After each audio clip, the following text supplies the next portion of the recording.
Teoría de la computación y lenguajes formales, gramáticas libres de contexto.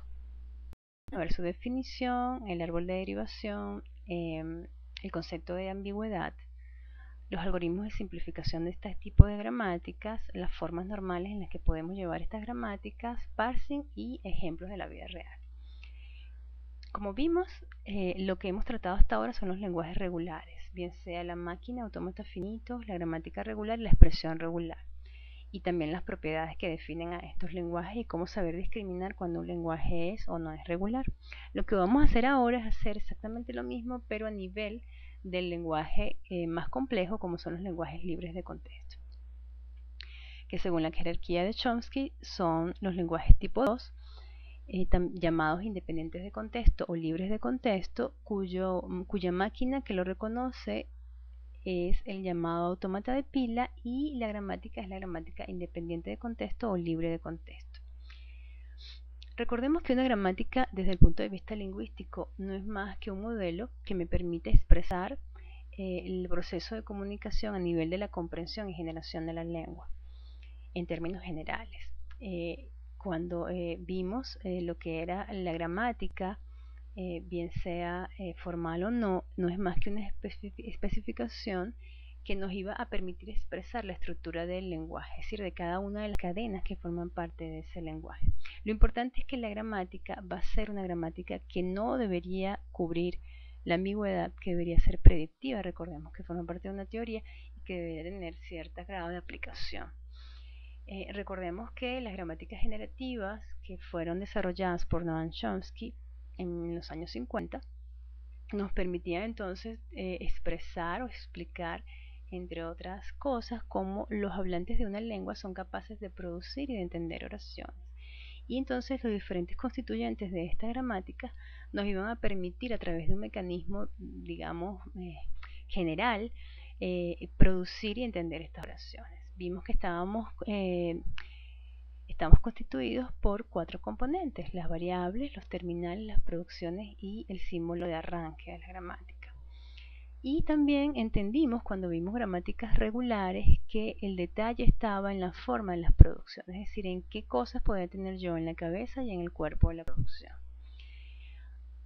También vimos lo que eran los pasos de derivación, es decir, cómo yo uso estas reglas de producción para derivar, para generar, para producir, para armar cadenas dentro de mi lenguaje, y cómo estos pasos de derivación, es decir, al aplicar una secuencia de pasos de derivación, yo iba entonces a ir desde una variable o desde digamos, de una definición sentencial a otra, y si teníamos una sucesión de derivaciones que expresábamos a través de este asterisco aplicado al símbolo de derivación, íbamos a obtener cadenas si lo que obteníamos como resultado eran solamente, digamos, concatenaciones de terminales. Si teníamos solo terminales, estamos entonces hablando de un conjunto de cadenas que formaban parte del lenguaje que era generado por la gramática.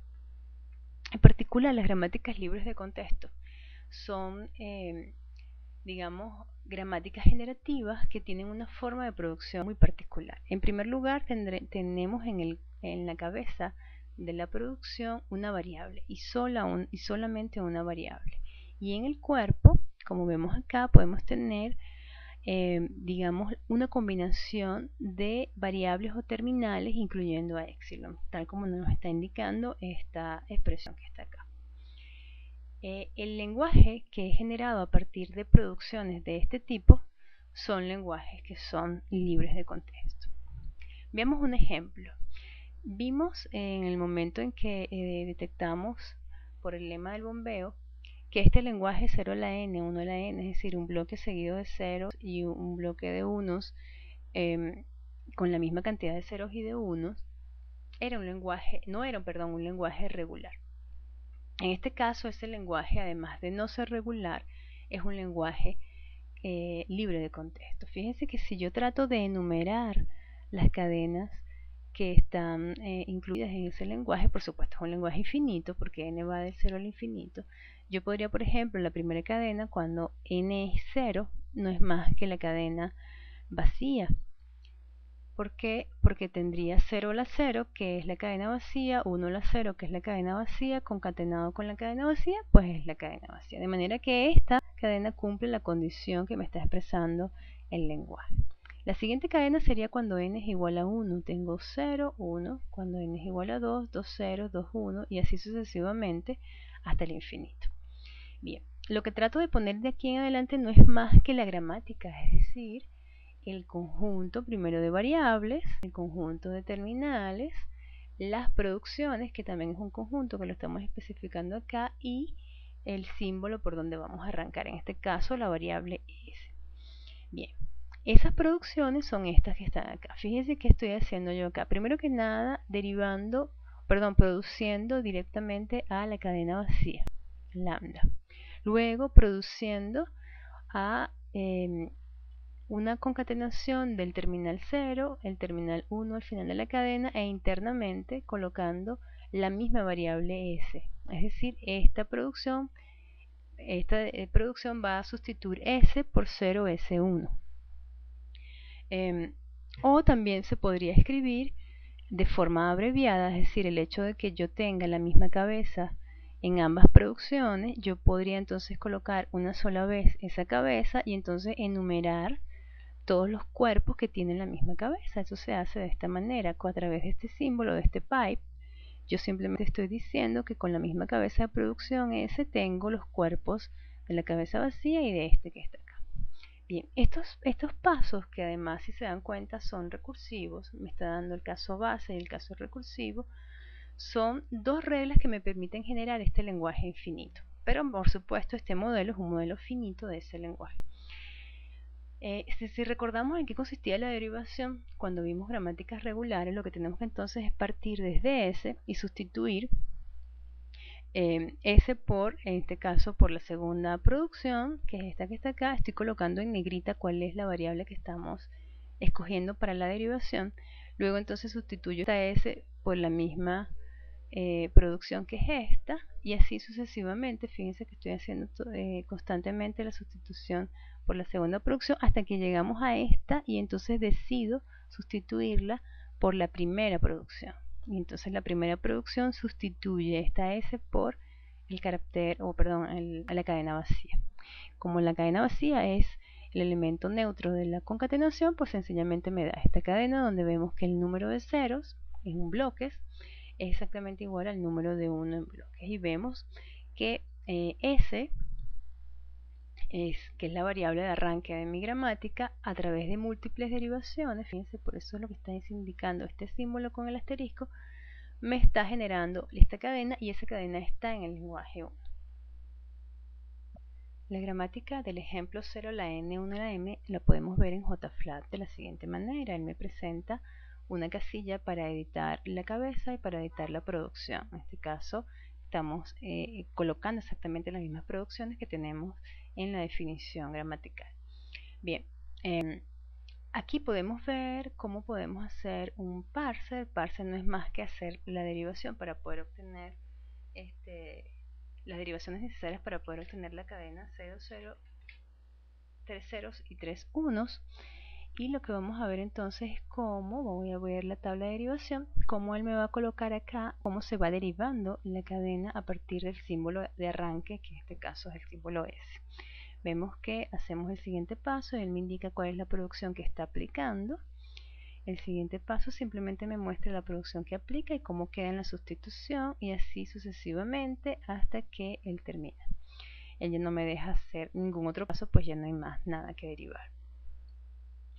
También podemos ver acá el árbol de derivación, que eso lo vamos a explicar luego, que no es más que una estructura de datos que se puede mostrar vía una derivación de una cadena particular, cómo se hacen las llamadas de cada una de, o las llamadas o la aplicación de cada una de las reglas de producción. Esto lo vamos a ver a continuación.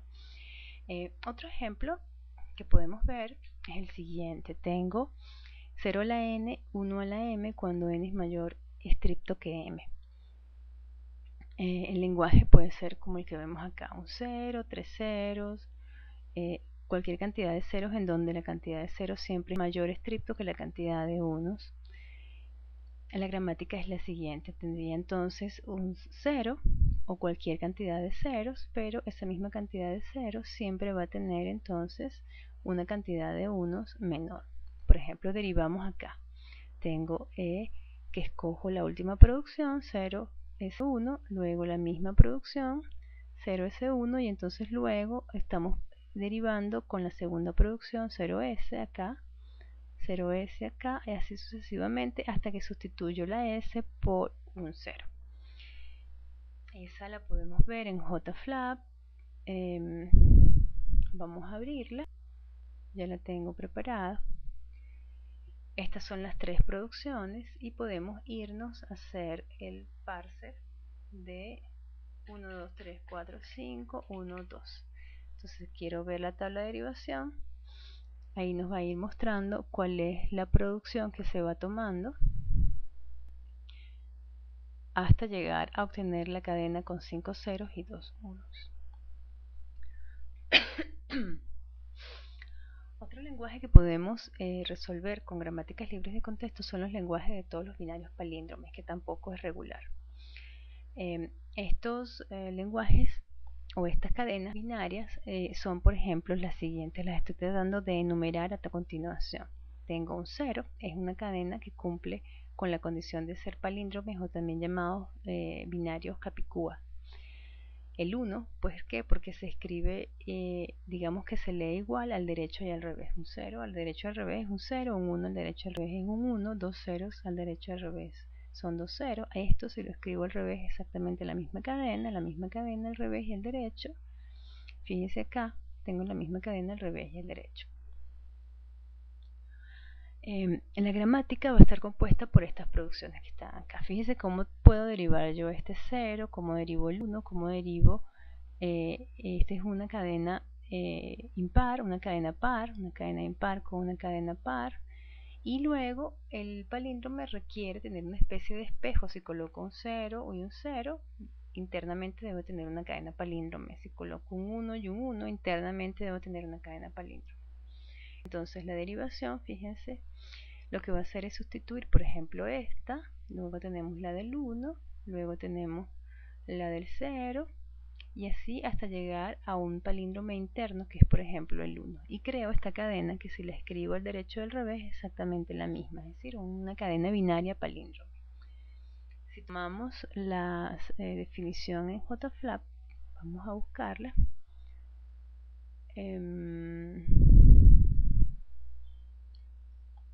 Que es esta gramática que está acá. Podemos ver cómo el parser hace para generar la cadena 0101010, que es una cadena palíndrome. Fíjense que vamos a ver la tabla de derivación, que es lo que nos importa en este momento. Él nos dice cómo se van tomando diferentes producciones para entonces llegar a generar la cadena que me están pidiendo que genere. Bien. Lo mismo lo podemos ver en Prolog, es decir, les tengo preparados los archivos Prolog para las gramáticas, las tres gramáticas que hemos visto en este momento. La idea es que ustedes simplemente con Prolog vean cómo él te permite reconocer, como son lenguajes infinitos, solamente te va a permitir reconocer cadenas binarias dentro de cada una de esas gramáticas para ver si pertenece o no pertenece al lenguaje. Bien. Es importante entonces ahora hablar de lo que son los árboles de derivación. Fíjense que cuando yo estoy en JFlap, yo además de ver la tabla de derivación también puedo ver el árbol de derivación, que no es más que, como les digo, una estructura de árbol en donde yo estoy expresando la misma derivación de la cadena, pero de otra manera. Como vemos acá, un árbol de derivación no es más que un árbol, es decir, una estructura de árbol que va a contener en cada uno de sus nodos un símbolo. Y cuando me refiero a un símbolo me estoy refiriendo a una variable o a un terminal. Esa es la primera característica. La segunda es que el nodo raíz de todo el árbol es el nodo inicial, es decir, es el símbolo inicial de mi gramática.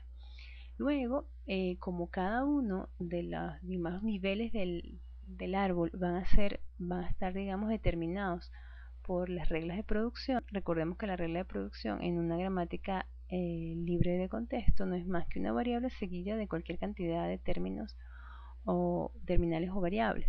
Entonces la variable A, que es la cabeza de producción, va a ser un padre, y alfa va a determinar entonces los hijos de ese padre. Alfa, como pueden ser variables terminales, quiere decir que una variable va a poder tener como hijos tanto variables como terminales. El proceso se repite para todo paso de la derivación. Es importante, aquí me olvidé decir, que el orden en el que se concatenan los símbolos dentro de alfa, es decir, del cuerpo, es el mismo orden que debe llevarse de izquierda a derecha dentro de los hijos del padre A. ¿Okay? Obviamente yo voy a repetir ese proceso mientras existan padres, es decir, los únicos que van a ser padres son las variables, y los hijos que no van a ser padres van a ser los terminales. ¿Okay? Otra cosita que hay que denotar acá es que sucede cuando yo tengo como cuerpo de producción a la cadena vacía lambda. Si eso ocurre, entonces yo voy a tener solamente un hijo etiquetado con la cadena lambda, aunque lambda no sea un terminal. Y luego lo que tengo que hacer es simplemente ver que la palabra que se genera en ese árbol de derivación es la lectura primero en profundidad, o también llamado de izquierda a derecha, que es de la palabra dentro de ese nodo. Por ejemplo, tengamos esta gramática, ¿ok? Al tener esta gramática, yo simplemente arranco una derivación desde S, simplemente llamé a la primera producción, tengo la sustitución de A por la producción SBA, fíjense acá. Luego tengo la sustitución de S por, vamos a ver, por la producción SA. Luego tengo la variable A mayúscula y la voy a sustituir por BA. Y luego me queda este S que lo voy a sustituir por una A. Esta cadena que está acá es una cadena derivada a partir de S, y lo que estoy mostrando de este lado no es más que el árbol de derivación que se puede expresar, en el que yo puedo expresar esta derivación. Fíjense que no puedo tener un árbol de derivación sin tener previamente una derivación. ¿Por qué? Porque en la derivación de una cadena yo lo que he hecho es escoger producciones para poder llegar a tener solamente una cadena. El orden en el que yo escogí las producciones que aplicar en cada paso de derivación es importante para construir el árbol. Fíjense, cuando arranque mi variable, mi nodo es ese. ¿Okay? Al sustituir por la producción A minúscula, A mayúscula S, fíjense, quiere decir que estos tres, porque son los tres que están en la producción, van a ser entonces los hijos, están al mismo nivel de la variable, que en este caso es el nodo del árbol. Luego tengo una A minúscula, que es un terminal, que como terminal no puede ser derivado, hasta ahí llega, va a ser una hoja del árbol. Luego tengo la variable A, que escoge la producción SBA, y entonces quiere decir que ella va a ser el papá de estos tres, tal como lo vemos acá. Y así sucesivamente, según las derivaciones que he escogido, llego a determinar que este es el árbol de producción. Todas las variables, fíjense, son padres, hasta que llego a tener hijos que son terminales. La cadena que se ha generado o derivado en este árbol de derivación se obtiene haciendo un recorrido primero en profundidad. La A, la A, la B, B, A, que es exactamente la cadena AA, BB, AA. Cuando realizamos la derivación de la cadena AA, BB, AA en esta gramática y generamos este árbol de derivación, es muy probable que les haya surgido la duda de por qué escogimos esta A y no la S para derivar, por qué entre esta sentencia o esta digamos, fase de la derivación escogimos esta S y no esta, o por qué no la A antes de la S. Y esa pregunta es muy válida, puesto que realmente el orden en el que yo escojo las variables que hay en cada forma sentencial para ver cuál es la que voy a derivar, pues sencillamente es un orden que no está establecido. Pero realmente existen, dependiendo de, digamos, la política que yo tenga para escoger la variable que va a ser derivable en cada forma sentencial de cada paso de derivación, va a permitirnos clasificar las derivaciones. Por ejemplo, se llama derivación por la izquierda a aquella derivación en donde yo siempre voy a escoger la primera variable que se encuentra más a la izquierda en cada forma sentencial, tan como nosotros lo estamos viendo en este momento. Fíjense que ese evidentemente es la única, es la que está más a la izquierda, más a la izquierda, más a la izquierda, más a la izquierda, y así hasta terminar y tener la cadena de terminales. Y aquí está entonces su árbol de derivación. Si por el contrario, la forma en que yo escojo la variable a derivar es la variable más a la derecha en cada forma sentencial, vamos a tener por ejemplo acá que esta S es la que está más a la derecha de esta forma sentencial, esta A la que está más a la derecha, esta A la que está más a la derecha, y así hasta terminar con una cadena de terminales, símbolos terminales, y tenemos entonces el árbol. Curiosamente, para esa cadena, ambos criterios de escoger la variable a derivar, bien sea por la izquierda o por la derecha, nos genera, a pesar de que son diferentes derivaciones y obtenemos la misma cadena, el árbol de derivación es exactamente el mismo. Fíjense, esto lo podemos ver y lo podemos ver de forma animada dentro del JFlap. Yo les tengo acá preparado esta misma gramática, y lo que quiero entonces es que veamos cómo yo con un parser controlado pudiera tratar de derivar la cadena AA, BB, AA. Ok, entonces fíjense que yo comienzo, pero como es un parser controlado, yo estoy tratando de ver el árbol que vamos a generar. Entonces él me pide que yo escoja entre este y este. Si es una derivación, en este caso era la primerita. Entonces yo la selecciono y él me permite dar el paso. Sencillamente se abren los tres hijos, perdón, de este caso del nodo raíz. Luego, como es una derivación más a la derecha, entonces yo tendría que seleccionar acá cuál es de las dos es la que quiero derivar. En este caso, como es más a la izquierda, perdón, lo quiero hacer más a la izquierda, entonces tendría que escoger cuál es la que debería colocar acá. Como es una A, pues debería ser esta, creo yo. Vamos a ver. Ok, luego entonces fíjense que en la forma sentencial que se va generando tengo entonces toda esta, como es más a la izquierda, voy a derivar esta S, la primera S, y entonces escojo la producción que quiero aplicar y él empieza entonces a colocar esa derivación a nivel de árbol, incluso a nivel de forma sentencial. Luego vamos a generar, como es más a la izquierda, la variable más a la izquierda, que es la A, y esta A, para poder generar estas W, debería darme, creo que esta. Vamos a ver si es verdad. No, una A debería irse a BA. Aquí la B está aquí, perdón, es esta. Entonces sería, ok, y por último me faltaría derivar la última variable, que también es la más a la izquierda, que es la S, y debería colocarme una A. Y entonces simplemente genero este paso. Hay un error aquí con la elaboración del gráfico, pero bueno, ahí se entiende que esto está conectado. Entonces fíjense que este árbol de derivación también lo podemos ver como tabla dentro del JFlap. Bien, claro, si nosotros activamos el parser que se mueve sin nuestro control, es probable que él consiga sencillamente otra derivación. En este caso hace exactamente la misma derivación. Se está haciendo una derivación más a la izquierda digamos, de manera normal. Porque en general, digamos, por defecto, el tipo de derivación que se aplica es la derivación más a la izquierda, digamos, por convención. Si queremos hacerlo más a la derecha, tendríamos que hacer también un parser controlado y sencillamente ir seleccionando los que están más a la derecha.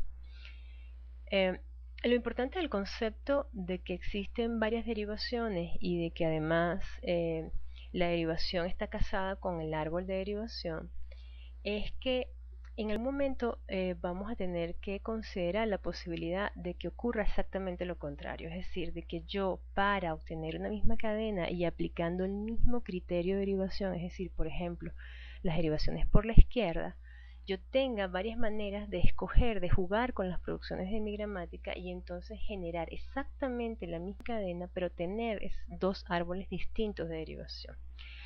Esto es conocido como una gramática ambigua. simplemente la posibilidad de que exista al menos una cadena con dos árboles de derivaciones distintos, siempre y cuando se haya escogido un criterio de derivación, bien sea por la izquierda o bien sea por la derecha. Por ejemplo, acá les presento una gramática que es ambigua. SAA a SA. ¿Okay? Esta pequeña gramática que me está generando simplemente cadenas de A's tiene dos derivaciones por la izquierda. Fíjense, se aplica exactamente el mismo criterio, pero hay juegos, digamos, escogencias de cuál es la producción que voy a aplicar, y entonces resulta que llego exactamente a la misma cadena. Si nosotros generáramos, tal como lo vemos acá, los árboles de derivación para cada una de ellas, de tanto la primera derivación por la izquierda como la segunda derivación por la izquierda, podremos ver que estos dos árboles tienen estructuras diferentes. Uno está inclinado hacia la derecha, otro está, digamos, con mayor peso hacia la izquierda. No tienen los mismos hijos y los mismos, las mismas, digamos, estructura a nivel del árbol. Son dos árboles totalmente diferentes. Entonces, sin embargo, cuando yo hago el recorrido en preorden de ese árbol, leo exactamente, obtengo exactamente la misma cadena con 5 A's. Aquí tenemos otro ejemplo de una gramática ambigua, que es una gramática que me permite, digamos, validar operadores menos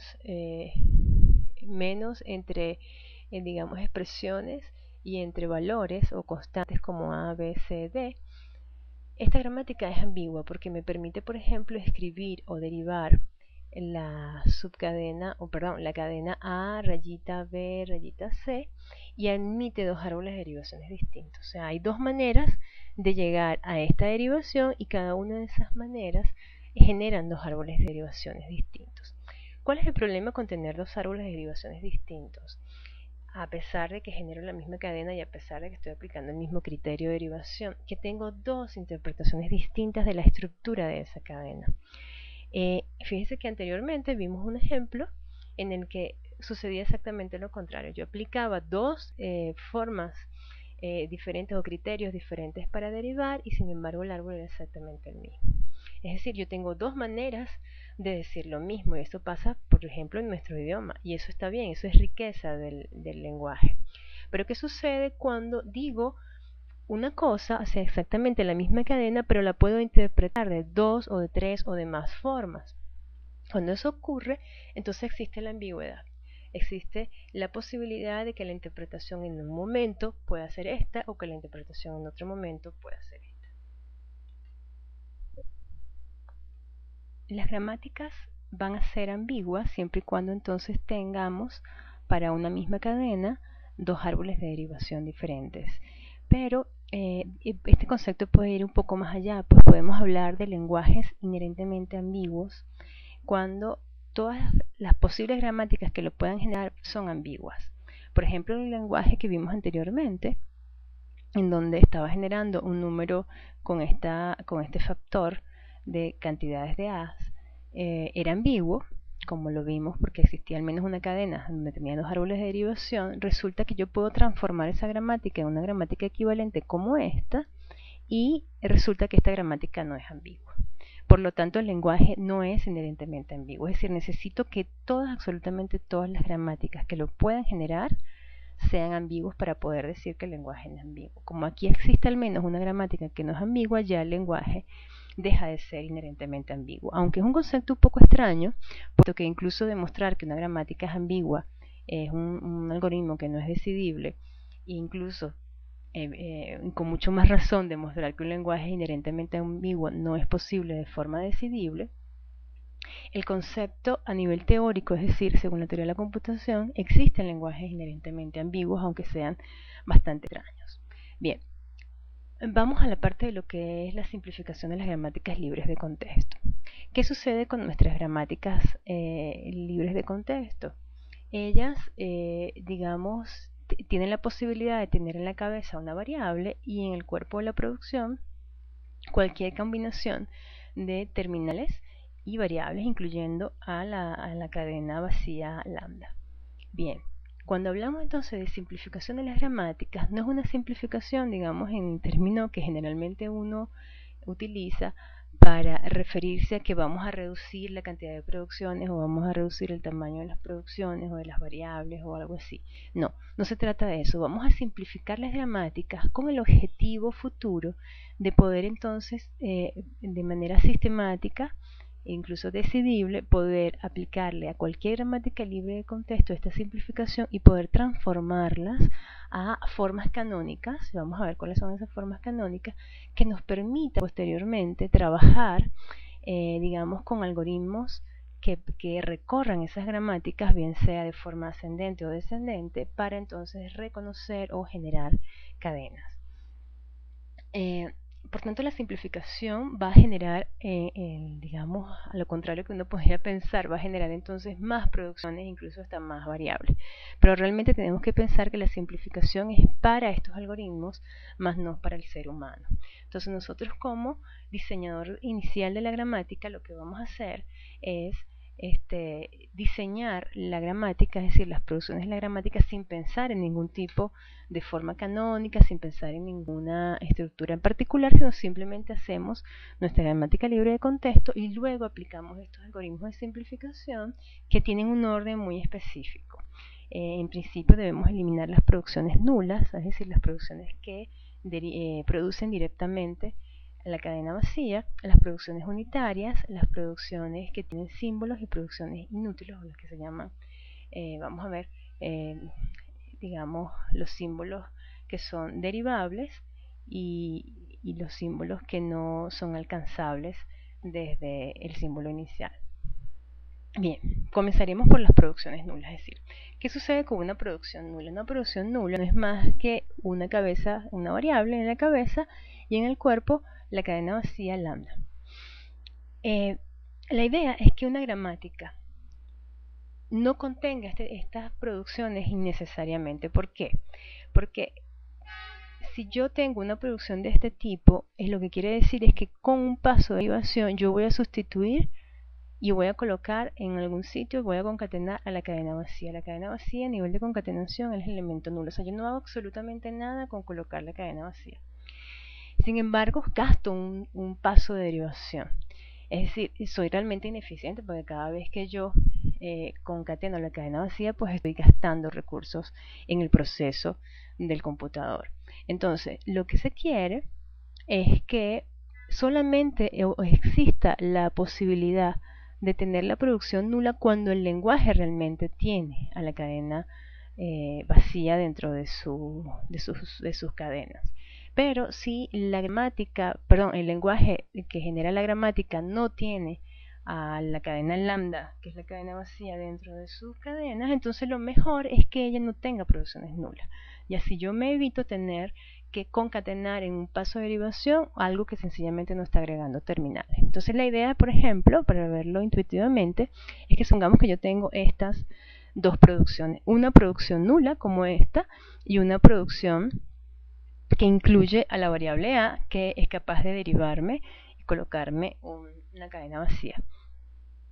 Si eso es así, supongamos que yo derivo y esta variable a, como ella se sustituye por lambda, pues sencillamente en ese paso de derivación va a suceder esto. Es decir, sencillamente no he puesto nada en la cadena, ningún terminal, sin embargo he hecho un paso de derivación. Entonces la idea es que yo añada a la derivación de la variable d la posibilidad de que a sea nula y que no lo sea como en este caso, es decir, que tengo y no tengo a.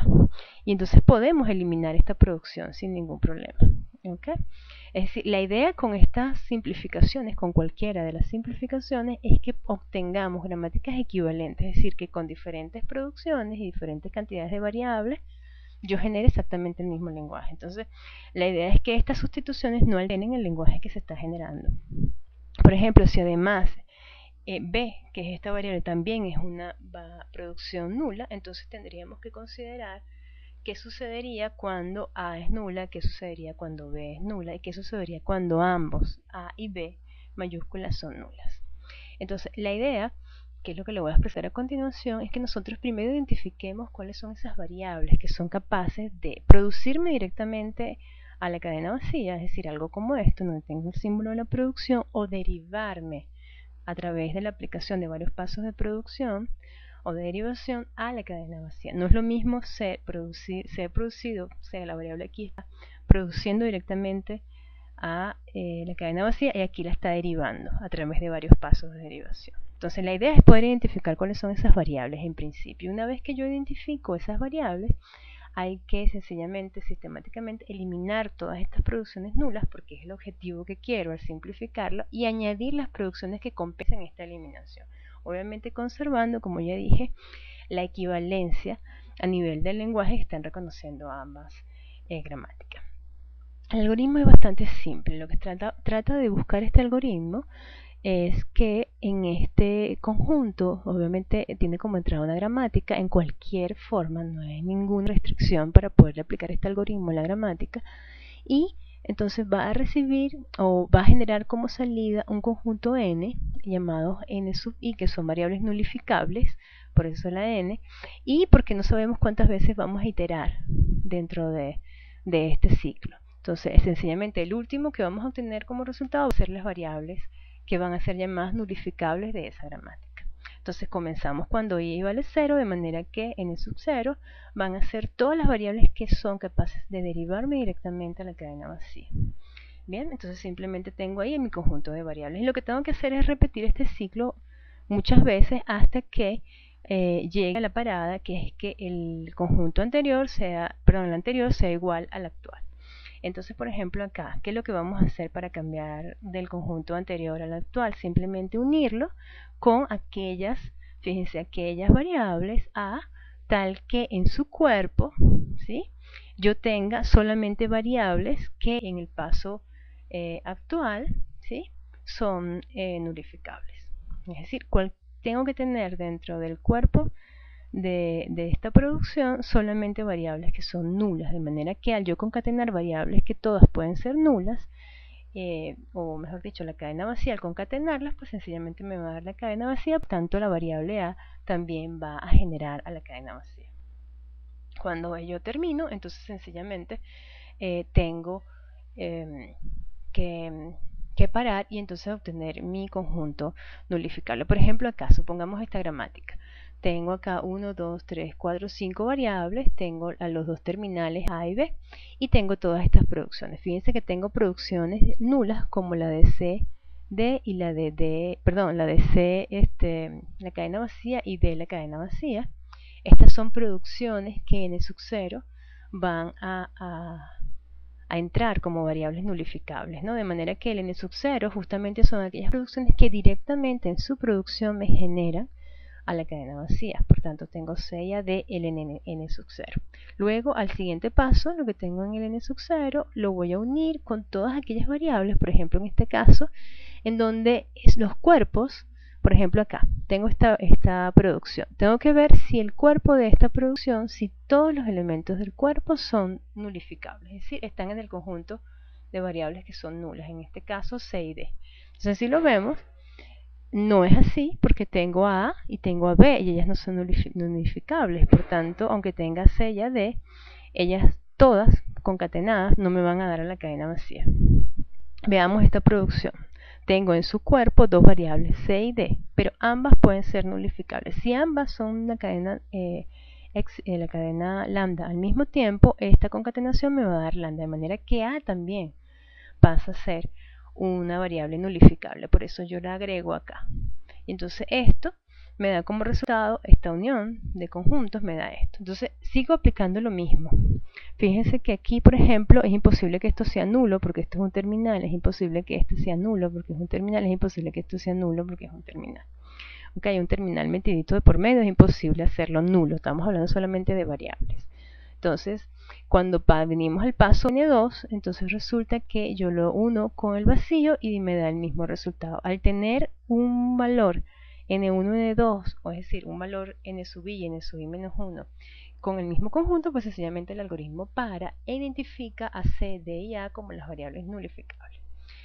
Una vez que las identifico, entonces paso a transformar mi conjunto de producciones, que son estas inicialmente, que tenían las transiciones, perdón, las producciones con la cadena vacía, y las vamos a transformar entonces en producciones en donde se va a considerar la posibilidad de que C y que D sean vacías. Por ejemplo, supongamos que tengo S que deriva A, B, C, D y E. A, B, C, D, ¿verdad? Esta que está acá es exactamente igual. ¿Qué sucede cuando A es nula?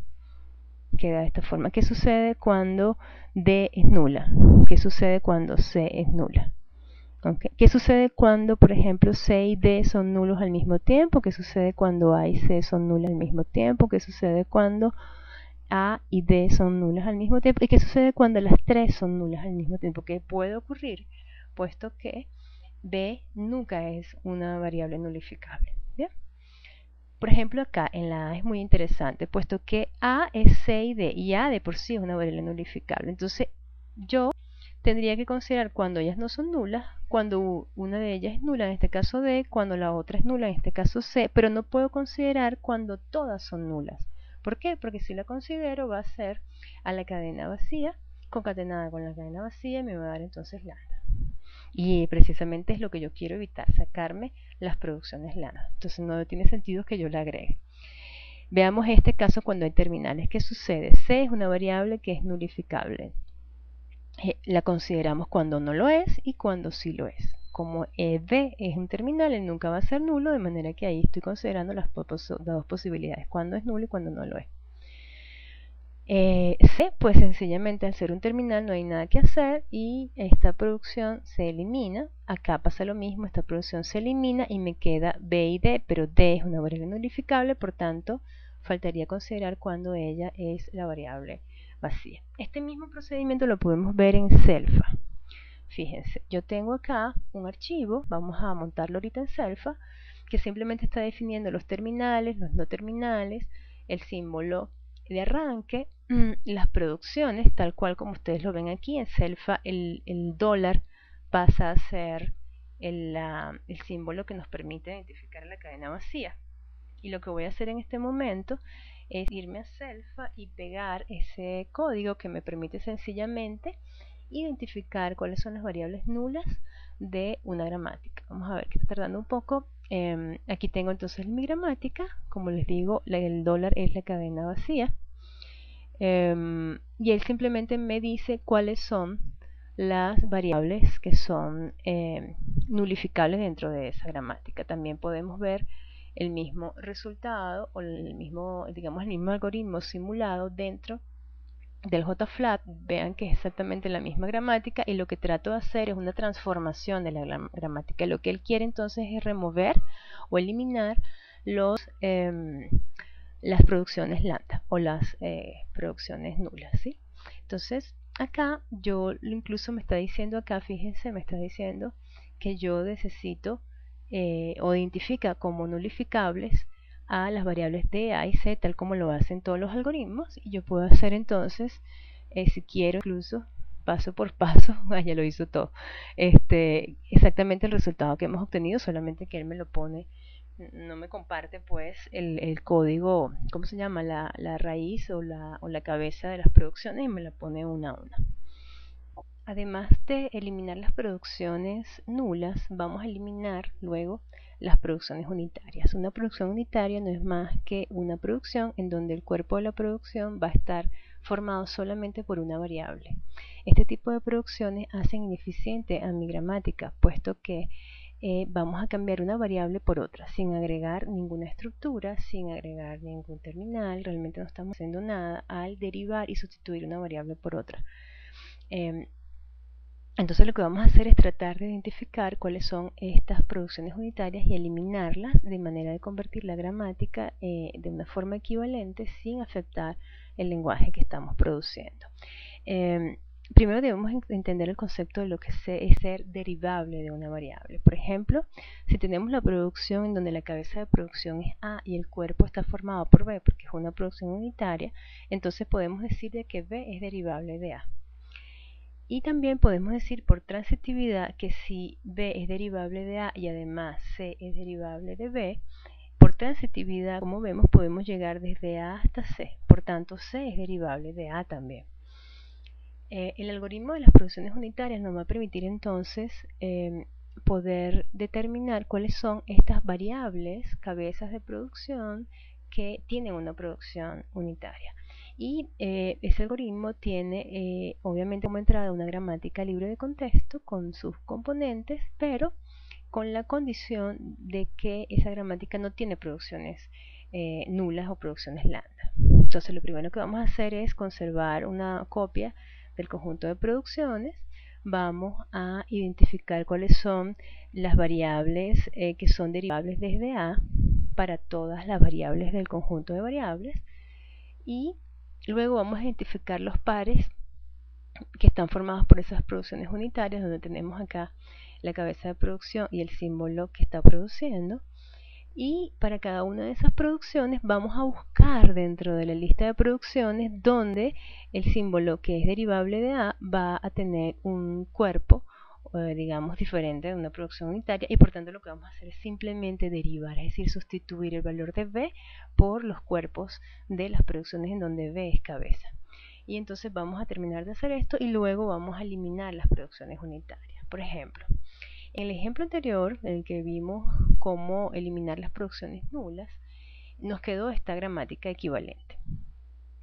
Lo que tenemos que primero darnos cuenta es cuáles son esos pares que están formando producciones unitarias, es decir, cabeza de producción, cuerpo de la producción, en donde solamente tengo una variable. Cuando tengo solamente un terminal no pasa nada, porque justamente mi idea con las producciones de una gramática no es más que producir, derivar cadenas de terminales, pero no es producir cadenas de variables. Por tanto, solamente me van a importar aquellas producciones en donde su cuerpo está formado por solamente una variable.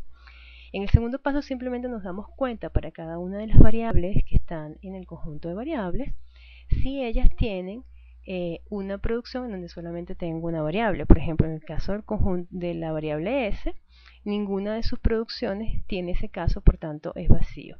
En el caso de A sí tengo dos posibilidades, C y D están formándome producciones unitarias, en el caso de B ninguna, en el caso de C ninguna, en el caso de D ninguna. Luego, en el tercer paso, una vez que identificamos esos pares, ya sabemos que C es derivable de A, que D es derivable de A.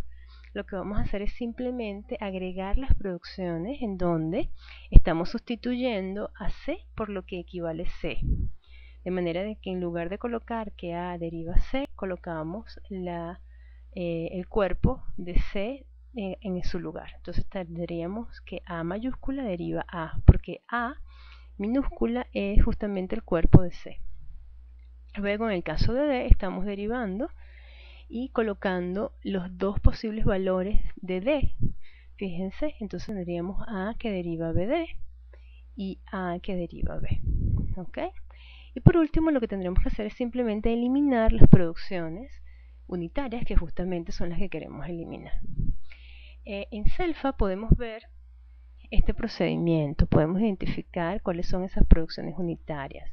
Tenemos acá la gramática que les acabo de mostrar y simplemente tengo aquí una manera de identificar estas variables unitarias dentro del CELFA. Vamos a agregarlo acá rápidamente, vamos a ver si me da chance. Creo que dejé algo más aquí. Ajá, vamos a quitarlo porque me va a dar el error. Y vamos a ver si queremos, si podemos agregarlo. Entonces fíjense, el CELFA me permite acá mostrarles primero que nada la gramática, es bastante extensa. Él me dice cuáles son esas reglas o producciones unitarias, son estas que ya habíamos identificado. Él me dice cuáles son los terminales, los no terminales, el símbolo inicial, las producciones. Me dice que ya está limpia la gramática. Lo que hizo fue simplemente derivar. Si vemos acá ya no aparece C y D, sino la derivación que hemos agregado y ha eliminado las producciones unitarias. O sea, no solamente me dice cuáles son las producciones unitarias, sino que además me la deja con el resultado correcto. También podemos verlo en el JFLAT. Por ejemplo, acá el ejemplo anterior en el que hicimos una eliminación de las producciones nulas, podríamos nosotros acá, por ejemplo, exportarla y tener entonces y trabajar con esta gramática. Pero si ponemos proceder, o sea, seguir, él va a tratar de remover o eliminar las producciones unitarias. Lo primero que él va a hacer justamente es identificar cuáles son, voy a ponerlo un poco más grande porque no se ve, es identificar cuáles son esas variables que tienen las producciones unitarias. Es decir, que yo puedo crear un grafo como este, o sea, desde A yo puedo ir directamente a C y desde A yo puedo ir directamente a D. Ya acabo de identificar cuáles son esas variables. Y entonces acá ya ha removido completamente a esas producciones, ya no aparecen, y lo que aparece son precisamente las derivaciones de C y de D sobre las producciones. Fíjense, ya no aparecen las producciones unitarias. Yo también puedo exportar si quiero esa gramática y entonces trabajar con una gramática que no tiene producciones unitarias. Para finalizar los algoritmos de simplificación, vamos a eliminar los símbolos inútiles. Un símbolo útil es toda aquella variable o terminal que son tanto generadoras de terminales como alcanzables desde S. En otras palabras, podemos decirlo formalmente, son todas aquellas variables, símbolos X, tal que yo puedo llegar a partir de S con múltiples derivaciones a ese símbolo X, y además ese símbolo X a través de múltiples derivaciones es capaz de generarme solo cadena de terminales. Ambas condiciones, que si se cumplen ambas condiciones al mismo tiempo, estamos hablando entonces de símbolos útiles. En caso contrario, si deja al menos de cumplir una condición, estaríamos hablando de símbolos inútiles. Este algoritmo se divide en dos etapas. Primero vamos a identificar cuáles son las variables derivables o generadoras, y después vamos a detectar cuáles son las variables alcanzables desde S. En este caso, lo que va a hacer este algoritmo, vamos a comentar un poco la notación. BB son variables viejas y BN son variables nuevas. Al principio, todas las variables nuevas y viejas son iguales, y lo que quiere simplemente es denotar cuáles van a ser las variables del conjunto de variables, tal que son cabezas de producción, y lo que generan como cuerpo son solamente terminales. Es decir, vamos a comenzar desde las hojas del árbol de derivación, puesto que las hojas son precisamente terminales. Entonces vamos a ver cuáles son los papás de estas hojas, que son estas variables, y después lo que vamos a ir es tratando de ir subiendo desde las hojas hacia arriba, para entonces determinar cuáles son esas variables que son capaces de generar terminales. Este algoritmo lo que hace entonces es ir incrementando el conjunto de variables nuevas. En el momento en que las variables nuevas y viejas son iguales, entonces simplemente determina cuáles van a ser las producciones. Me voy a quedar solamente con las producciones que forman parte de esas variables que son, digamos, de alguna manera derivables o generadoras de terminales. Supongamos este ejemplo. Tengo estas tres producciones, y lo que primero que hace el algoritmo es detectar cuáles son las variables cabezas de producción que me van a generar directamente terminales solamente, como por ejemplo están estas producciones. Entonces simplemente estoy tratando de subir desde la hoja hacia el padre que genera directamente un terminal, y así es como comienza mi algoritmo, con estas dos variables y con ese terminal. Lo que vamos haciendo en cada una de las paradas es ir tratando de ir aumentando ese conjunto, y cuando vemos que es igual, entonces llegamos a la parada, vemos que el conjunto está formado solamente por esas dos variables y por el terminal A minúscula, y entonces lo que hacemos es filtrar las producciones de la gramática original y eliminar todas aquellas producciones en donde aparezca una variable que no es derivable, como en este caso sucede con la variable B. Luego de esto se debería aplicar el símbolo de las variables alcanzables, es decir, él debería determinarme cuáles van a ser todas aquellas variables que pueden ser, digamos, a donde puedo llegar a partir de esas. Es decir, si existe un camino desde S hasta esas variables, vamos a llamarlo un símbolo alcanzable. De hecho, aquí el algoritmo va a ser el proceso inverso al algoritmo anterior, el de los símbolos derivables o generadores, puesto que allá comenzábamos las raíces hacia arriba. Aquí estamos comenzando desde el nodo raíz, que es la variable S de arranque de mi gramática, y estamos acá viendo que la parada es cuando las variables viejas y nuevas, terminales viejos y nuevos, alguno de ellos son iguales. Si alguno de ellos son iguales, podemos detener el algoritmo, que lo que trata simplemente es de ir avanzando desde S hacia abajo para ver cuáles son todas las posibilidades que tengo de recorrido a partir de S hacia abajo a nivel de derivación. Y luego simplemente las variables nuevas y terminales nuevos van a ser los conjuntos con los cuales yo voy a construir las producciones de mi gramática. Bien, Fíjense que acá les estoy mostrando otro ejemplo un poco más sencillo que me indica, fíjense cómo yo comienzo desde S, el recorrido lo voy a hacer entonces hacia abajo. Y por ejemplo, desde S yo tengo la variable A y el símbolo terminal A minúscula. Luego tendríamos que ir avanzando y ver que esta variable A que ya tenemos agregado, la única manera donde puedo llegar es al símbolo terminal A minúscula que ya está agregado. Cuando ya los símbolos terminales son iguales, ¿qué es lo que sucede? Bueno, en este caso suceden las dos cosas, que las variables viejas y nuevas también son iguales, entonces paramos el algoritmo y aquí estoy determinando cuáles son las variables que son alcanzables desde S. También hemos podido filtrar entonces a la variable B, a la cual no le puedo llegar desde S, ¿no? De esa manera entonces simplemente se elimina esa producción. Este mismo procedimiento lo podemos ver en el JFlap. Fíjense, tenemos por ejemplo esta misma gramática. Ay, perdón, no es la misma. Es la, no, sí, es la misma. S, A, S, falta una, creo yo, no, vea. No, es que es la anterior. La anterior, perdón. Esta gramática, fíjense, que es esa misma, yo podría acá perfectamente tratar de hacer la transformación. ¿Qué sucede? Se supone que para poder aplicar estos dos algoritmos, no les he dicho, debo tener como condición no tener ni variables nulificables, es decir, no tener producciones unitarias, ni mucho menos tener producciones al símbolo o a la cadena vacía, en el caso al símbolo lambda. Como esta gramática cumple esa condición, inmediatamente puedo aplicar entonces el algoritmo de detectar los símbolos que no son útiles. Entonces ellos, primero que nada, van a tratar desde ese remover, ¿ok? Tratar de ver si tengo maneras de llegar. En este caso simplemente ya me lo filtro, pasa que me hace todo el recorrido de una vez, ¿sí? Porque aquí, en este caso, ¿qué está sucediendo? Que está aplicando los dos algoritmos simultáneamente. Si yo luego a estas producciones le aplico el hecho de que S deriva a A, pero entonces A no es alcanzable desde S, cuando aplico el del algoritmo de alcanzables, entonces simplemente me va a quedar esta derivación que está acá. ¿Okay? Bien. ¿Para qué hacemos todas estas simplificaciones? O sea, ¿para qué nosotros tomamos, por ejemplo, estas cadenas y tratamos de convertir y transformar y de detectar, por ejemplo, acá, en cada uno de estos pasos, cómo se relacionan estas variables? Resulta que, por ejemplo, acá, desde S, el A minúscula, perdón, puede ser alcanzado desde S y desde A, y el desde A puedo también llegar a esta S. Pero entonces, al determinar esto, yo simplemente voy filtrando las posibilidades que tengo de los símbolos que realmente importan y que van a tener sentido tenerlos dentro de la gramática.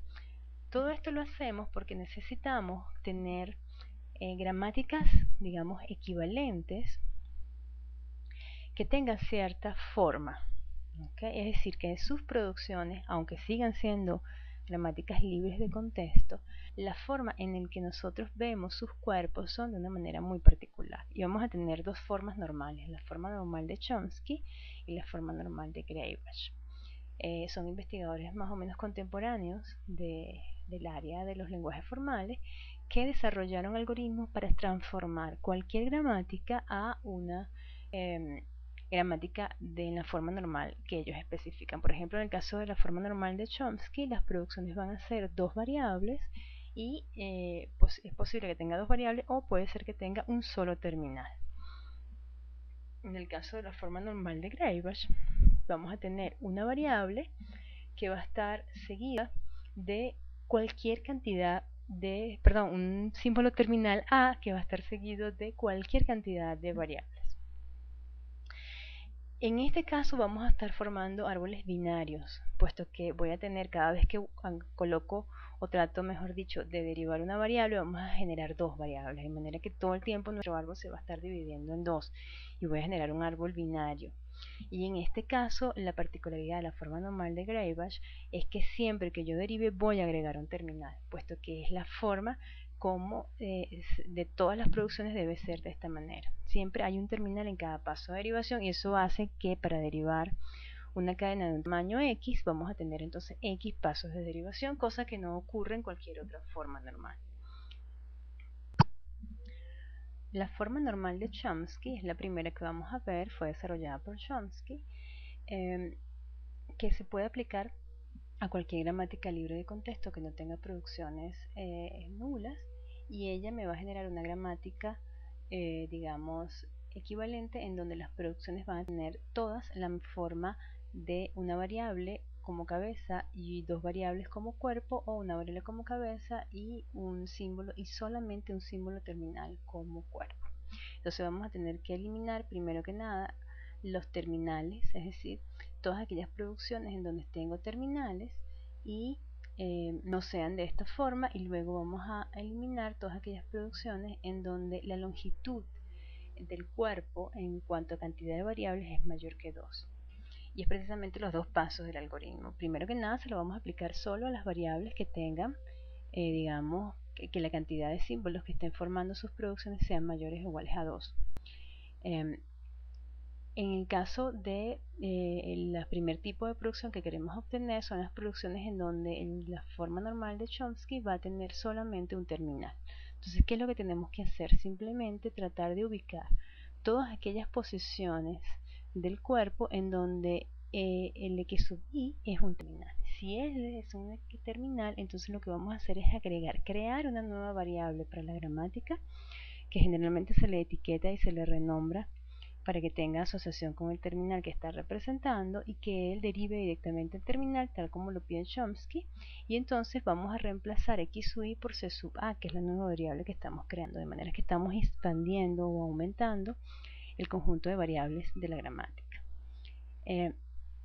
Como segundo paso, lo que tenemos que hacer entonces es generar las producciones binarias, en donde una variable genera dos variables en la producción. Entonces lo que tenemos que ver es dónde la cantidad de valores son mayores o iguales a 3, y lo que tenemos que hacer entonces es simplemente digamos ir fraccionando el cuerpo de la producción en m-2 variables, es decir, vamos a crear tantas variables como necesitemos para que entonces los cuerpos en las concatenaciones tal cual como lo indica el cuerpo original se vayan entonces concatenando en derivaciones sucesivas para entonces concatenarlas todas y tener la misma secuencia original de cada producción. Y entonces obviamente las variables que vamos a ir agregando, que generalmente son m-2 variables, vamos a irlas agregando el conjunto de variables. Por tanto, nos damos cuenta que en la forma normal de Chomsky nuestro conjunto de variables va a crecer considerablemente.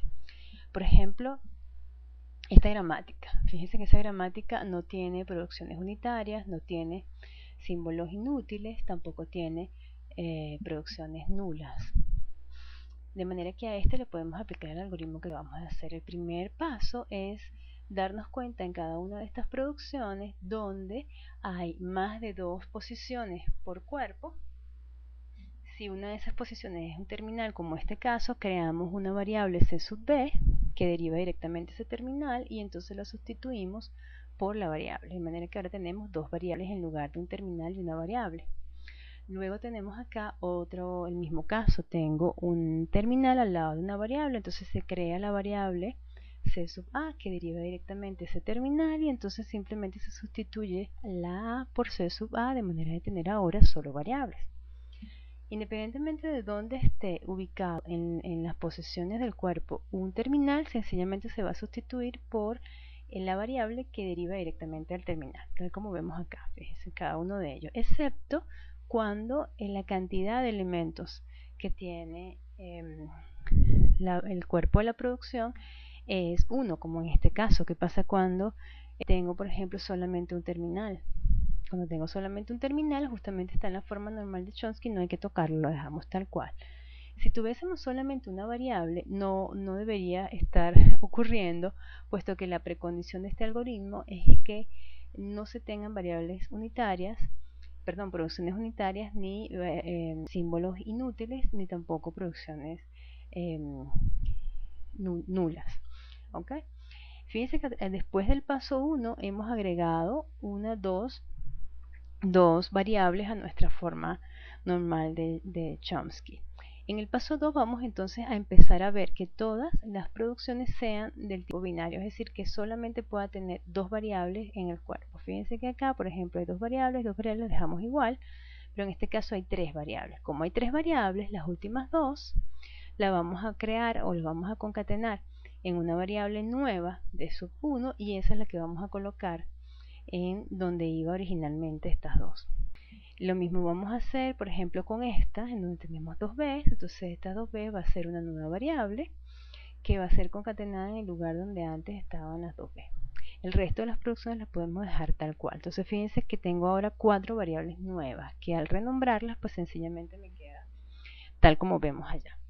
En Celfa pueden ejecutar la generación o la transformación más bien de una gramática equivalente a la forma normal de Chomsky, tal como ustedes ya han visto que funciona Chomsky en Celfa. Bueno, lo importante acá es darnos cuenta de las características que implica tener la forma normal de Chomsky. Primero que nada, el árbol de derivación es binario. Fíjense por qué, porque cada vez que yo coloco una variable, ella se va a poder dividir en dos variables, de manera que siempre tengo dos posibilidades, excepto cuando ya llego a la hoja en que tengo una sola posibilidad. Fíjense que esto tiene un costo, ¿no? Ya vemos que la gramática original, para poder producir una cadena de 4 símbolos terminales, tenemos exactamente 4 derivaciones, mientras que en la forma normal de Chomsky tenemos 1, 2, 3, 4, 5, 6, 7 derivaciones para poder llegar a la misma cadena. Aunque Chomsky, evidentemente, Noam Chomsky, que fue el que trabajó con este tipo de árboles, es decir, con este tipo de árboles de derivación, que era lingüista, no hay realmente aplicaciones importantes dentro de la lingüística natural para hacer esta conversión a la forma normal de Chomsky, pero sí lo tienen para el área de la computación, puesto que hay algunos algoritmos que recorren las gramáticas, bien sea para generación o bien sea para reconocimiento, que les resulta muy útil el hecho de tener un árbol binario. Puesto recordemos que hay muchos algoritmos, muchos estudios sobre los árboles binarios, y estos algoritmos pueden ser bastante eficientes en ese recorrido, y pues hay muchas aplicaciones que requieren tener como entrada una gramática en la forma normal de Chomsky para poder trabajar con esa eficiencia. Sin embargo, vemos que si la cadena que yo quiero reconocer o generar es de tamaño k, vamos a tener 2 por k menos 1 pasos de derivación. Digamos que estas son las características básicas de lo que significaría para nosotros tener una gramática en la forma normal de Chomsky. La otra forma normal es la forma normal de Greibach, que también se ha demostrado que puede ser expresada desde cualquier gramática libre de contexto. Por supuesto, siempre y cuando no tenga producciones lambda, ¿no? La forma de Greibach, como ya les dije, va a tener siempre un terminal en la cabeza y el resto van a ser puras variables, o inclusive, como está en B asterisco, puede ser inclusive epsilon. Lo importante de la forma normal de Greibach es que genera un símbolo terminal por cada forma sentencial, es decir, por cada derivación. Y entonces una cadena de longitud n tiene exactamente n pasos de derivación. Es supremamente, digamos, eficiente esta forma normal. Y también hay algunos algoritmos que requieren tener, digamos, como entrada una gramática en la forma normal de Greibach para funcionar o para hacer el recorrido correctamente sobre una gramática. Les dejo de tarea revisar el algoritmo que permite construir esta forma normal de las gramáticas. Sin embargo, les dejo acá un pequeño ejemplo. Fíjense, un ejemplo que incluso no requiere aplicar el algoritmo, simplemente requiere ver lógicamente qué es lo que tenemos que hacer para convertirlo en la forma normal de Greibach. Otra cosita que les quiero decir es que para poder aplicar ese algoritmo, que generalmente se da como el algoritmo base de cómo generar la forma normal de Greibach, tiene como precondición recibir una gramática en la forma normal de Chomsky, de manera que necesitamos tener la forma normal de Chomsky antes de aplicar la forma normal de Greibach. Fíjense esta pequeña gramática, que es la de los palíndromes que habíamos visto. Yo lo quisiera expresar en la forma normal de Greibach. ¿Qué sucede acá? Esta está en la forma normal de Greiffage, puesto que lo que tiene luego es la cadena vacía. Luego tengo dos símbolos terminales, pero lo que necesito es que el segundo símbolo sea una variable, pues simplemente la agrego como variable que genera el símbolo que estoy colocando acá, que es un 0. Luego este 1 está en Greiffage, este 1 y este 1, si esto fuese una variable, fuera magnífico, pues bueno, lo creo. Y así voy. Fíjense que aquí tengo un 0, tengo una S, este 0 lo sustituyo por una variable, ya tengo puras variables, este 1 lo sustituyo por una variable, tengo otra variable, de manera que ahora todo me quedó en la forma normal de Greiffage, incluso sin aplicar el algoritmo. No siempre es tan sencillo, puesto que esta gramática en particular que tomé como ejemplo, todas las producciones desde S, fíjense, comienzan con un símbolo terminal, ¿okay? De manera que es muy sencillo que el resto sean variables. Simplemente lo que tengo que hacer es hacer lo que vieron que acabo de realizar. Entonces, de esta forma, fíjense, cada vez que yo derive, voy a agregar exactamente un símbolo terminal. Si vemos un momento en Celfa cómo funcionaría la forma de Greiffage, fíjense que estoy colocando exactamente el mismo ejemplo de los palíndromes. Greiffage me estaría generando algo como esto. Fíjense la gramática, ella lo primero que hace es convertirla a la forma normal de Chomsky, puesto que el algoritmo está diseñado de esa forma, lo convierte a la forma normal de Chomsky porque no estaba, y luego entonces va a reetiquetar, porque es algo, una precondición del algoritmo, que se reetiqueten las variables y se enumeren con un subíndice a sub 1, a sub 2, a sub 3, a sub 4, a sub 5 para cada una de ellas, y entonces renombran mis variables. Fíjense, ok, exactamente la misma de antes, solamente que me están cambiando las variables. Luego aquí me están contando cómo, ya va un momentito. Exacto, primero me está diciendo, me está intersectando el algoritmo para determinar, fíjense, en algunos casos tengo una forma normal de la A1, no, la A4 está en la forma normal de Greiffage. Vamos a ver si es cierto. Sí, fíjense. La A sub 4 es justamente la variable que a través del algoritmo se consiguió expresar en la forma normal de Greiffage. A sub 5 veo rápidamente que también es así, pero sin embargo a sub 1 no es así, a sub 1 no es así y a sub 2 sí. Entonces fíjate, una vez que yo consigo al menos una variable esté expresada en la forma normal de Greiffage, sencillamente lo que hay que hacer es sustituir sus ocurrencias sobre las que no están en la forma normal de Greiffage, para entonces obtener, digamos, la expresión completa de la gramática. Si la vemos acá rápidamente, vemos que todos los símbolos iniciales de esta gramática tienen un símbolo terminal y el resto son variables. ¿Okay? Es un algoritmo bastante complejo, muchísimo más complejo que el algoritmo que hemos visto para Chomsky, pero en varias partes de la interfaz de JFlat han podido ver la palabra parser. Y yo en algún momento seguramente he dicho esa palabra, aunque he tratado de no hacerlo, puesto que no hemos definido qué es un parser o qué es el parsing. Un algoritmo de parsing es un procedimiento que es capaz de probar las diferentes maneras en que yo puedo combinar las reglas de una gramática para encontrar un árbol de derivación que genere la estructura de una cadena del lenguaje, la forma más digamos explícita en que podemos decir exactamente qué es un parser. O sea, todo lo que hemos estado tratando de hacer en cuanto a simplificación de las gramáticas y llevarlas a las formas normales, también de sea de Chomsky o de Greiffage, no es más que preparar a la gramática para ser recibida por un algoritmo de parsing. Puesto que este procedimiento trata de ser un algoritmo, digamos, eficiente que recorre esas gramáticas para entonces poder encontrar, bien sea para generar árboles, para generación o para reconocimiento vía una gramática.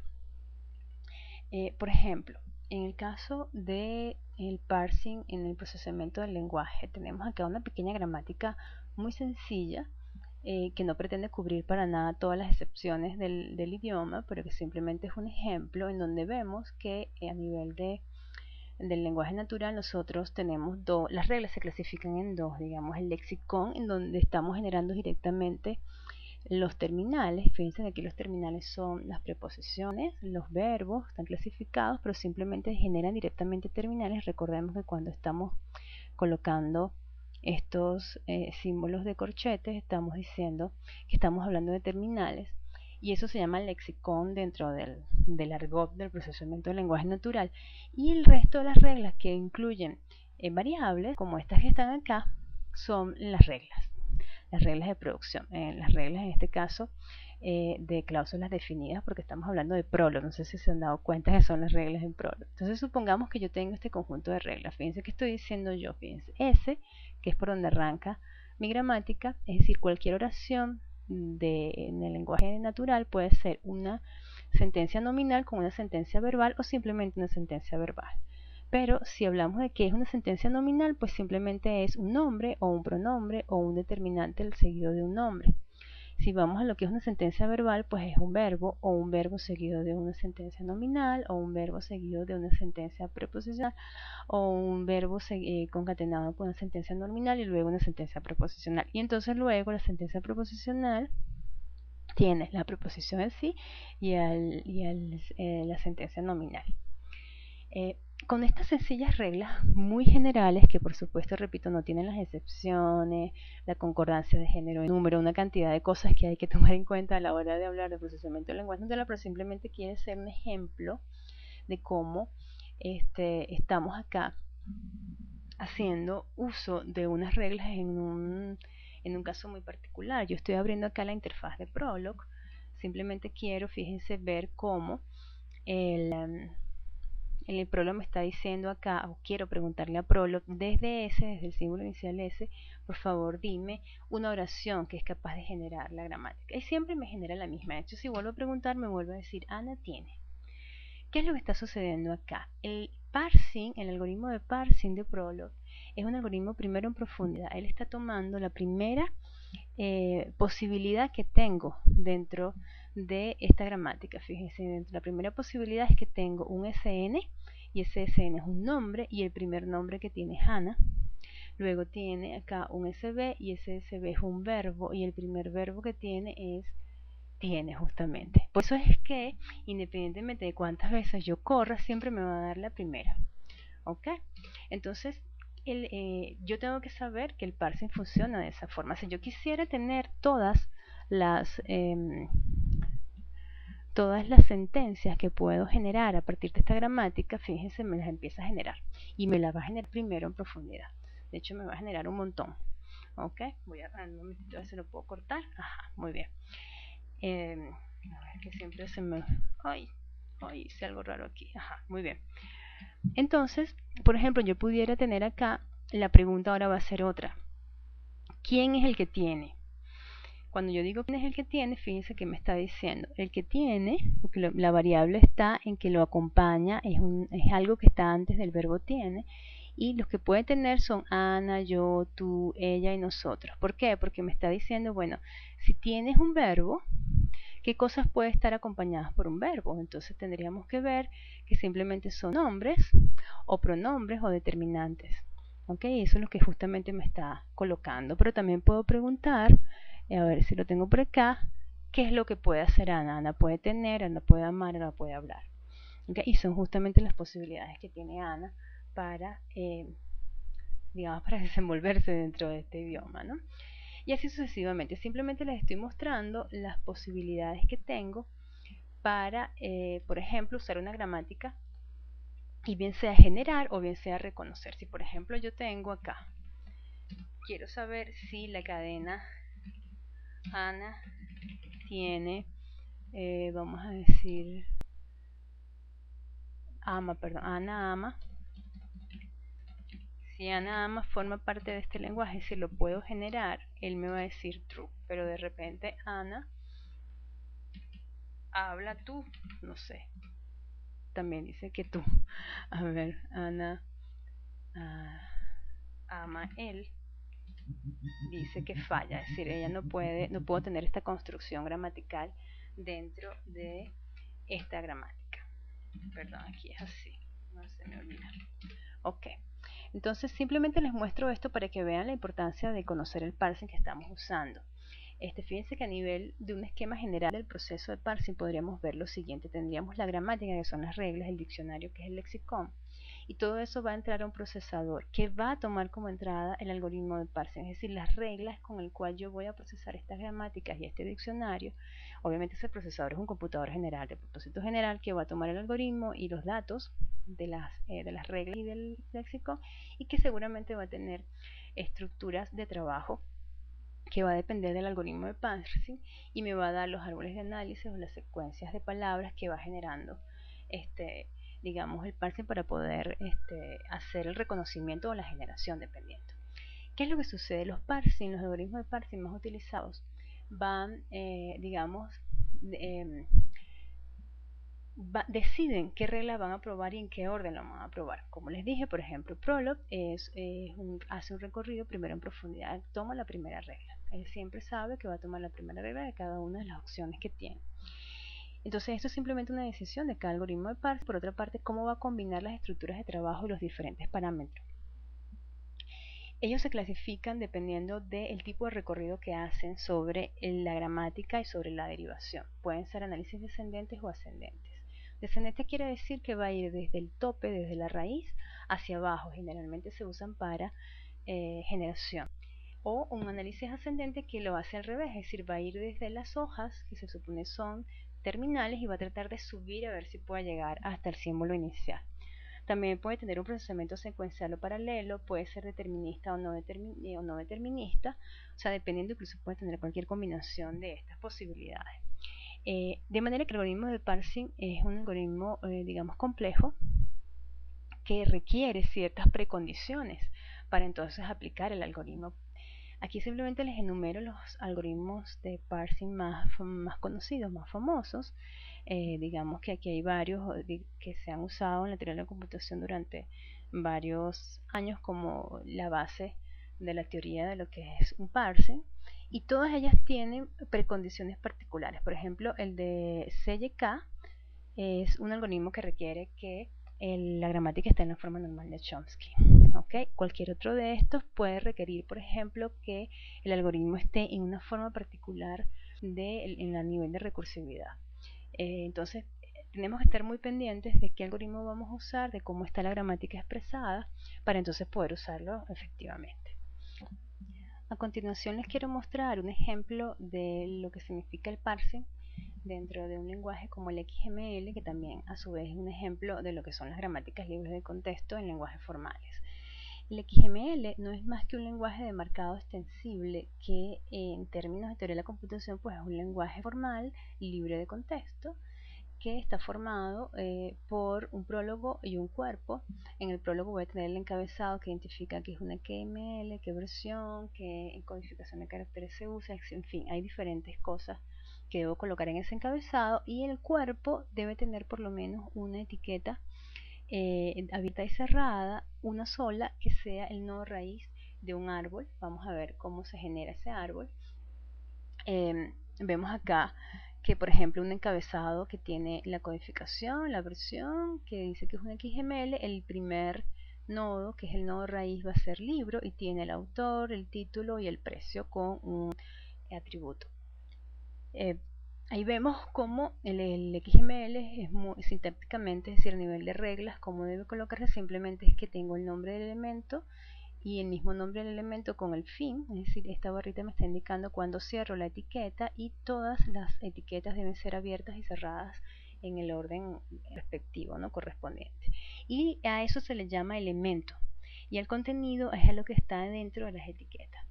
Lo importante de esto es que las etiquetas, la estructura que se forma a partir de estas etiquetas, van a formar también un árbol, fíjense, en donde yo simplemente estoy asociando la etiqueta principal, que en este caso es libro, que debe ser una sola, que es la raíz del árbol, y luego voy a tener tantos hijos como nodos al mismo nivel o elementos al mismo nivel tenga yo, en este caso autor, título y precio. Esta jerarquía de árbol, o este árbol de derivación, lo podremos entender así, se genera a partir de esta estructura del documento. Bien, ahora, ¿qué sucede? La idea es que yo tengo dentro de XML maneras de verificar que un documento XML está bien, correctamente escrito, es decir, sigue las reglas gramaticales de un documento. Yo tengo dos niveles, lo que se llama un nivel de si el documento está, si está correcto a nivel de las reglas básicas de XML, o si el documento está validado contra las reglas gramaticales de sus elementos.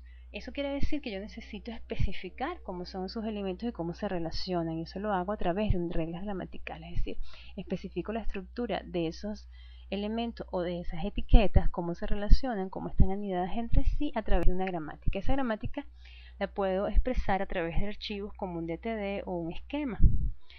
En estas dos yo lo que simplemente voy a expresar es la gramática libre de contexto de estas estructuras, de estas etiquetas. Hay otros tipos de archivos, o más bien de maneras de expresar estas reglas gramaticales que están en proceso de definición.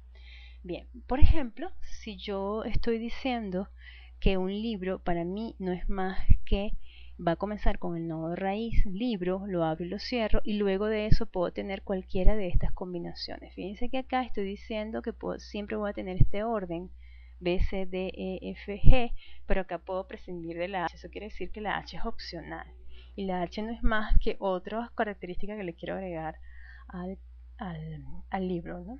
Tengo entonces autor, tengo el título, el ISBN, el editorial, el sumario, la etiqueta abierta y cerrada. Fíjense que puedo tener muchos autores, puedo tener en el precio ¿cómo se llama esto? Un atributo, y tengo en cada uno de estos K simplemente la posibilidad de escribir cualquier carácter del ASCII, evidentemente con las condiciones limitantes del XML.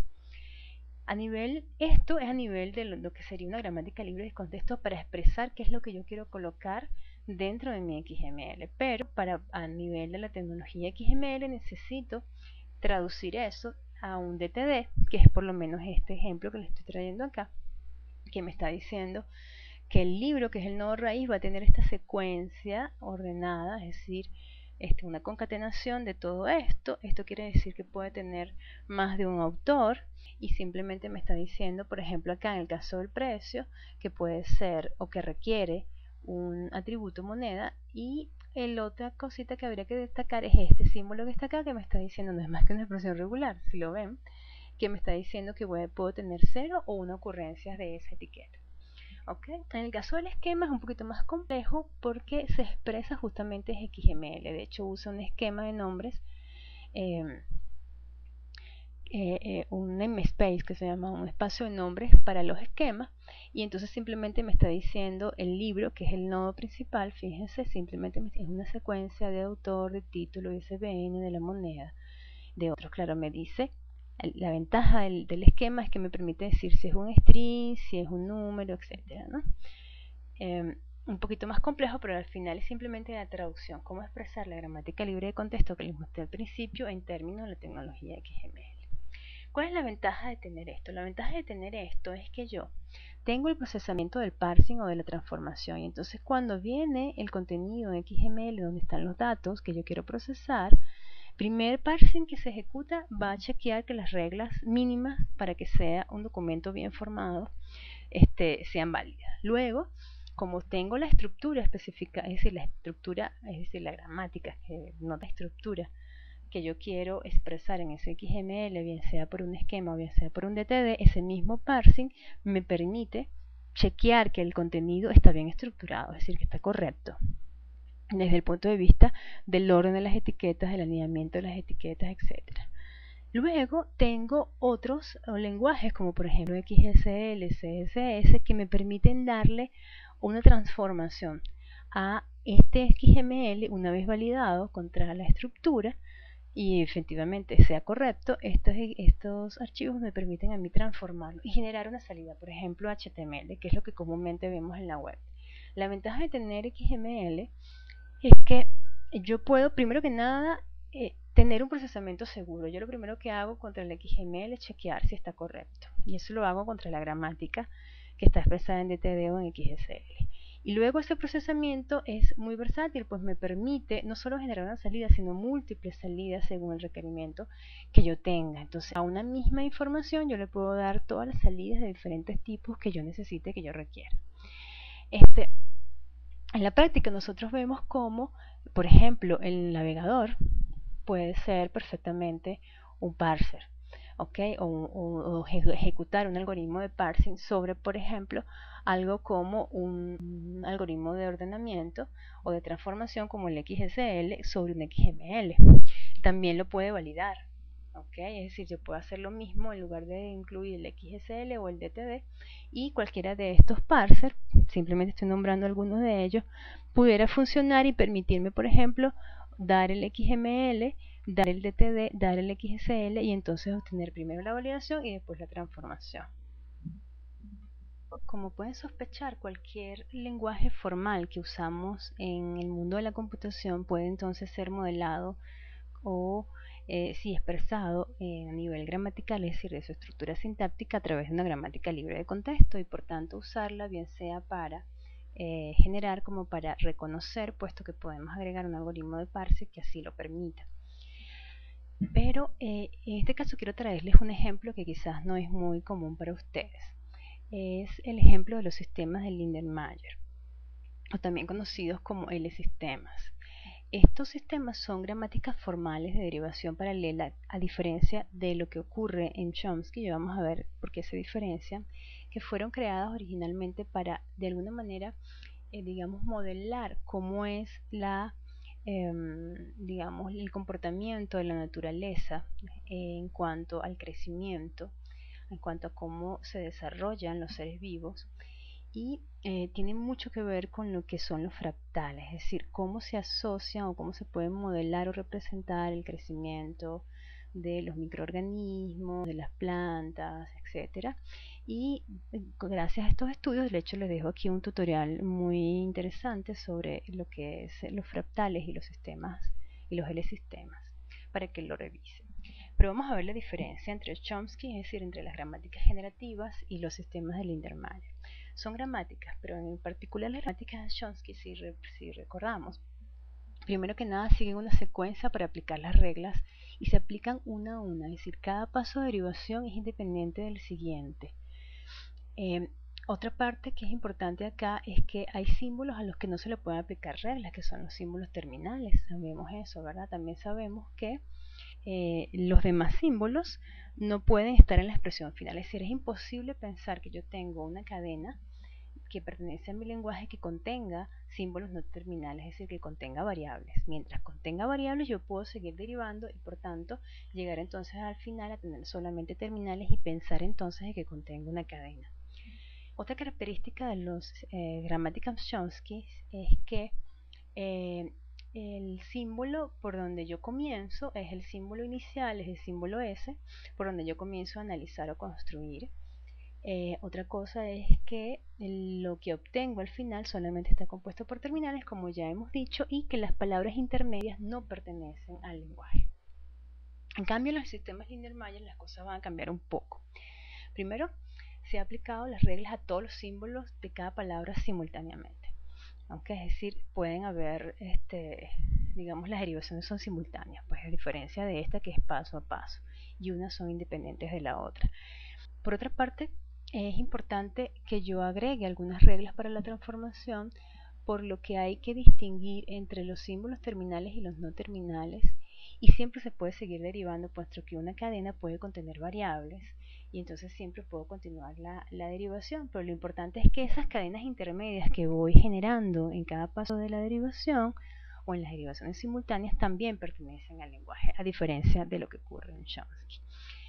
Bueno, recordamos entonces que los sistemas de Lindenmayer se originan por el botánico biólogo húngaro, que de apellido Lindenmayer en esa época, que es profesor de esa universidad, que estaba motivado como buen biólogo a tratar de ver cómo podía describir el desarrollo genético, citológico, fisiológico de organismos pluricelulares. Y por supuesto, él comenzó a tratar de modelar los procesos de crecimiento de las plantas. Y hoy día se usa pues en muchas aplicaciones, en la arquitectura, en el arte, en la música. Es usado estos sistemas para generar salidas supremamente interesantes de estos comportamientos de diferentes organismos, tratar de simularlos, y permite además explicar de alguna manera estos comportamientos. De hecho, se ha demostrado que muchas cosas en la vida, digamos en la naturaleza, realmente se comportan como un fractal, que pueden ser modelados como sistemas L. Ok, estos sistemas van a tener entonces los componentes siguientes: van a tener un alfabeto, van a tener un conjunto de reglas de producción del siguiente tipo. Vamos a tener una variable, y una variable como si fuera una gramática libre de contexto, y en el cuerpo de la producción puedo tener desde la cadena vacía hasta cualquier cantidad de elementos de mi alfabeto. Por supuesto, tengo un conjunto de variables que no está especificado aquí, pero no es necesario, y tengo el axioma, es decir, por dónde vamos a arrancar. Ese axioma puede ser una variable o incluso variables compuestas con terminales.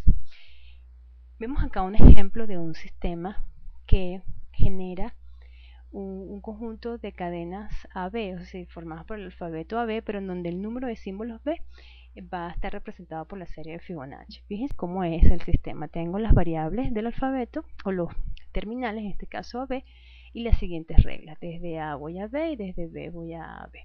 Y voy a arrancar desde A. De manera que esa es mi primera cadena, y después empezamos a sustituir y todas estas cadenas empiezan a aparecer simultáneamente. Por ejemplo, acá, como la cadena A o el símbolo A puede también ser aquí algo derivable, pues sencillamente se va a sustituir por B, luego la B se va a sustituir por AB, luego el A va a ser una B, luego, y así sucesivamente hasta que voy formando todas las cadenas. Y si cuento el número de B's que están incluidas en cada una de ellas, vamos a tener exactamente la serie de Fibonacci. Es importante entender que las reglas se van a explicar iterativamente, es decir, tantas veces como sea posible en cada iteración, puesto como vemos en las reglas que vimos anteriormente, tanto la A como la B son terminales, pero al mismo tiempo son variables, de manera que cada una de las subcadenas que vamos generando del lenguaje, o que van apareciendo en el lenguaje, también pueden seguirse derivando. Entonces, aquí vamos a tener una pequeña explicación de la clasificación de estos sistemas, porque son muy versátiles. Ellos pueden ser libres de contexto, obviamente si las reglas se aplican sobre símbolos individuales sin considerar sus vecinos. Ya hemos hablado de lo que significa ser libre de contexto, simplemente que yo al momento de la derivación tengo que ver quién me rodea como variable. En este caso, si no se considera en las reglas de derivación, pues sencillamente es un L sistema libre de contexto, y si se considera, pues va a ser sensible al contexto. Ahora bien, también yo puedo tener este tipo de aplicación de las reglas de derivación de forma determinista si para cada uno de los símbolos hay una sola regla que aplicar. Pero si hay más de una regla, incluso si lo escojo con cierta probabilidad, pueden llamarse sistemas estocásticos. Entonces, en cualquiera de estas combinaciones es posible. Lo más importante de entender que los sistemas de Lindenmayer es que la diferencia con las gramáticas libres de contexto es que la derivación va a ser, y la forma en que yo defino el lenguaje que forma parte de la gramática, o que es capaz de generar la gramática, va a ser evidentemente diferente, porque yo nunca termino de generar, digamos, solo cadena de terminales, sino que puedo tener variables y terminales, o terminales que pueden seguirse derivando. Eso es algo totalmente diferente a lo que hemos visto hasta ahora. Sin embargo, evidentemente es una gramática, ¿no? Ahora bien, fíjense, digamos que la utilidad que le podríamos ver así muy práctica a los sistemas de Lindenmayer es que nos permite generar gráficos fractales, pues, y lo que tenemos que hacer es simplemente que los símbolos que vamos a usar como terminales y como variables van a ser comandos gráficos, algo parecido a lo que se diseñó para el lenguaje Logo, que es muy usado en inteligencia artificial para el aprendizaje y todo esto, en donde yo puedo darle instrucciones, esto que llaman comandos de la tortuga, en donde yo simplemente voy moviendo, pienso que tengo una tortuga, lo que tengo que decirle: muévete a la derecha, muévete a la izquierda, gira tantos grados, síguete moviendo, para que entonces su recorrido vaya dibujando sobre un plano cierto interés, cierto gráfico. Por ejemplo, supongamos la F. La F puede significar dibujar una línea hacia adelante de longitud predeterminada. Un menos puede significar girar hacia la izquierda, un más puede significar girar hacia la derecha a un valor predeterminado en ángulo, por ejemplo, simplemente. ¿Okay? Les traigo entonces, para que jueguen, un ejemplo en JFlat de cómo podemos en JFlat crear este tipo de gramáticas o de sistemas de Lindenmayer. Está en este archivo, ya lo vamos a abrir y fíjense qué es lo que tengo. Lo que tengo es, bueno, el arranque que no lo mostró aquí, pero lo puedo mostrar ahorita en el JFlat. Lo que tengo son estas sentencias. Cada uno de estos símbolos que están acá, excepto los que están en mayúsculas, que evidentemente son variables, acá la L, la R, la T y la B.